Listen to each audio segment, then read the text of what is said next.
You know, I gotta say, I am more thrilled with what we've heard out of Microsoft post Gamescom than I was, I think, post E3. And I think this is going to be a video that a lot of people are going to be talking about, and with good reason, because Microsoft is coming out swinging. They're doing a lot of great things, and this is just another one of those things. They're answering the tough questions, and I think that's really, really cool. I love hearing them kind of get into it and answer the tough questions that the fans and the media is asking, and doing it with a smile because they know what's happening, they know what's coming, and they're excited about it. So let's get started, shall we? So clearly people that think that Xbox is DOA or they're not going to be able to do anything, that's not really indicative of what Microsoft is all about right now. They were answering questions about their big studio acquisitions from E3 during their press briefing. Obviously Playground, Compulsion, Undead Labs, Ninja Theory, and of course The Initiative, which is a studio built from the ground up with Daryl Gallagher.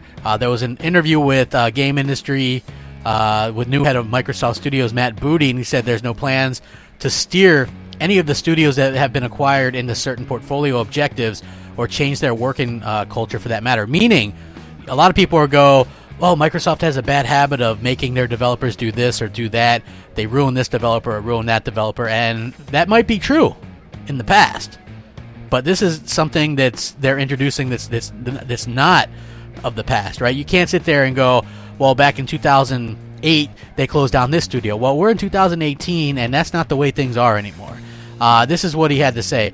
I had the framing of people, teams, and ideas. What we don't want is a situation where we've got this spreadsheet of certain types of games where we need a platformer, a kid's mascot game, 3 shooters, 2 racing games. I don't want to get into that. I think that good content comes when you supply support to creative people who have fantastic teams, and then they can go off and execute their ideas.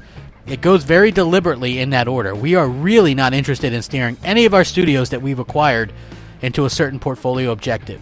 Our plan for the studio in terms of integration is very much the same with what we did with Mojang and Minecraft, which is very, very minimal level of integration. We are not trying to come in and change the culture. We're not trying to overdo the Microsoft presence, but what we want to do is make the studio feel supported, empowered, and capable of focusing entirely on content without needing to worry about the other day-to-day realities. So basically what he's saying is Microsoft is offering these studios boatloads of money. They don't have to worry about that anymore, and they're free to do the type of games that they want, and that's incredibly important.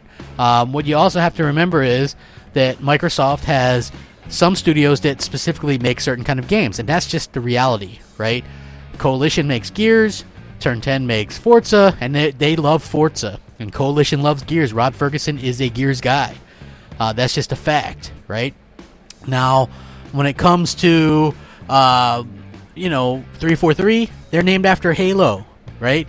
So you got to keep that in mind too. They're going to continue to make Halo, but that doesn't mean that these other studios have to be locked into anything, and I think that's very exciting. Like Compulsion Games, what are they doing? Undead Labs, it looks like they're going to be doing a lot of the State of Decay stuff. Microsoft likes that. Rare is going to be supporting CFDs, but could be doing something else as well.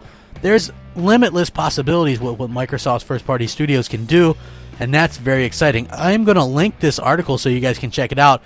Fantastic read. You guys are going to love this. I think that it really kind of hits home what Microsoft is doing, and they're doing a lot of good things for everybody, and these studios sound like they've really got kind of the freedom and the money to produce the type of games that they really want to, and that's awesome. Let me know what you guys think. This is the first time they've allowed freedoms like this to their studios, too. Think about that. Amazing time. Rack 'em up. Crapgamer out.